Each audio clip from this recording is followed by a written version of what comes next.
নমস্কার বন্ধুরা, আজ আমি একটি প্রচলিত গল্প বলছি। কিসের থেকে কি হয়। অনেক দিন আগেকার কথা। তখন এক জায়গায় ছিল এক ঘন বন। সেই বনে কত রকমের পাখি, কত জীবজন্তু। সবুজ গাছে ঢাকা সেই বনের মধ্যে এদিক ওদিকে কয়েকটি গ্রাম। যেসব গ্রামে থাকে গৃহস্থ মানুষ, তারা চাষ করে, ফলমূল জোগাড় করে, বনের মধুকে কাঠ কেটে বড় আনন্দে তাদের দিন চলে যায়। বর্ষায় তীর করে যে বয়ে চলে যায় পাহাড়ি নদী, সেই জলে কত ছোট ছোট মাছ। কোনো কিছুরই অভাব নেই তাদের। সকালে কিছু খেয়ে কিশোরী মেয়েরা বনে কাঠ কাটতে যায়। ফিরে আসে দুপুরে। উনুন জ্বালাবার কাঠ, সবই শুকনো ডাল। কিছু ডাল থাকে গাছে, কিছু পড়ে থাকে গাছের নিচে মাটিতে। একদিন এক কিশোরী যেই গাছের শুকনো ডালে হাত রেখে শুকনো ডাল ভাঙতে যাবে, অমনি এক এক কাঠপিঁপড়ে তার হাতে কামড়ে দিল। মেয়ে উঠ বলে সরে এলো। বাঁ হাতে ছিল কাটারি, সেটা পড়ে গেল। কিশোরী ডান হাত ধরে বসে পড়ল। কাটারিটা বাঁ হাত থেকে পড়ে গিয়ে এক ঝোপে পড়ল। ঝোপে দৌড়াদৌড়ি করছিল এক ছোট্ট কাঠবিড়ালি। কাটারি পড়ল তার লেজের উপর। ছোট্ট লেজ গেল কেটে। ব্যথায় ছটফট করে কাঠবিড়ালি তরতর করে এক অনেক অনেক উঁচু গাছে উঠে পড়ল। তার লেজ কেটেছে। তার খুব রাগ হয়েছে। সে তো কোনোদিনও কারো ক্ষতি করেনি। সে আপন মনে থাকে, ছেলেবেলায় লাফিয়ে বেড়ায়। বেজায় রেগে গেল সে।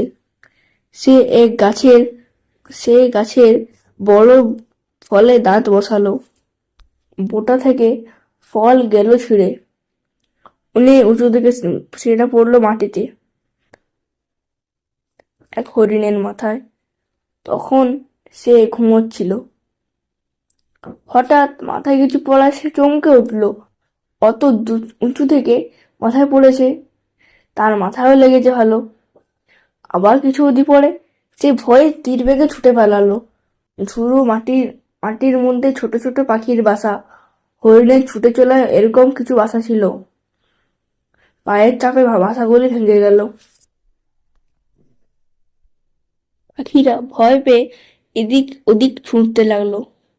হায়, বাসারা বাসার ছানারা মনে হয় মরে গেল। ডিমগুলো বোধহয় ভেঙে গেল।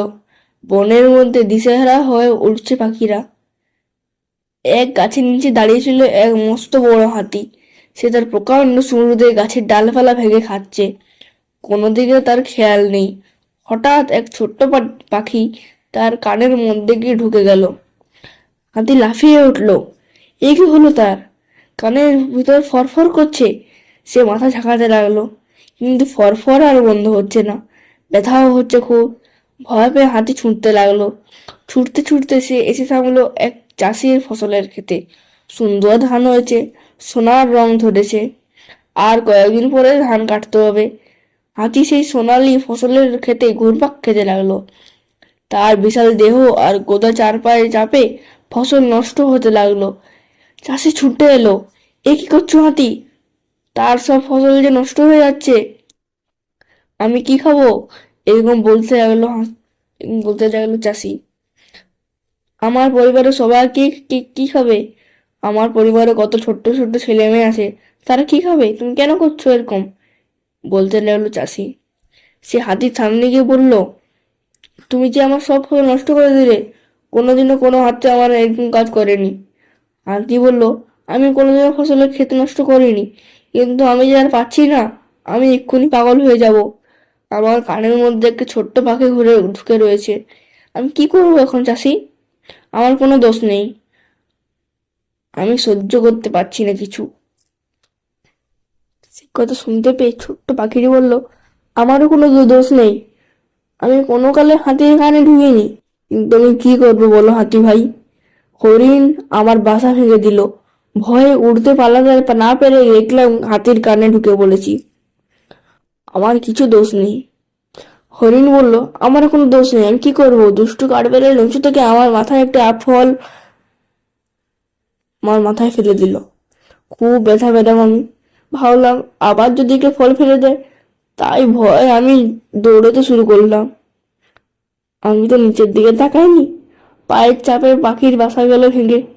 আমারও এতে কোনো দোষ নেই। কারে বেড়ে বললো, আমি আমি কি করবো, আমার কোনো দোষ নেই।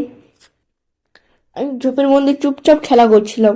ওই মেয়েটার হাতে কাটা যেমন পড়লো আমার লেজে, লেজ গেল কেটে। খুব ব্যথা পেলাম আমি।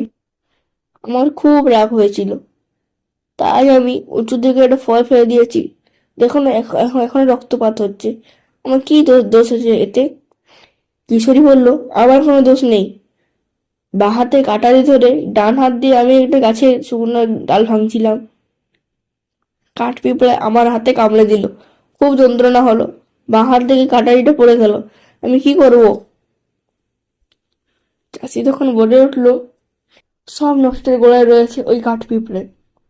এ কথা বলেই সে কাঠ পিঁপড়েকে হাত দিয়ে চেপে ধরলো, ধরে কিশোরীকে খাতে দিল।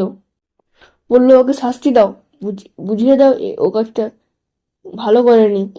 কিশোরী হাতের তালুর মুঠোর মধ্যে একটি কাঠ পিঁপড়েকে চেপে ধরে রাখলো। হাঁটা দিল বাড়ির পথে। বাড়ি এসে একটা সুতো দিয়ে কাঠ পিঁপড়ে কোমর বাঁধলো। তারপর তাকে ঝুলিয়ে রেখে দিল একটা ছোট্ট গাছের সঙ্গে। আর কোমরে সুতো বেঁধে কাঠ পিঁপড়াকে ঝুলিয়ে দিয়েছিল বলেই সেদিন থেকে কাঠ পিঁপড়ের মাঝখানের পেটটা অমন সরু হয়ে গেল। নিচের থেকে যে কি যে হয়।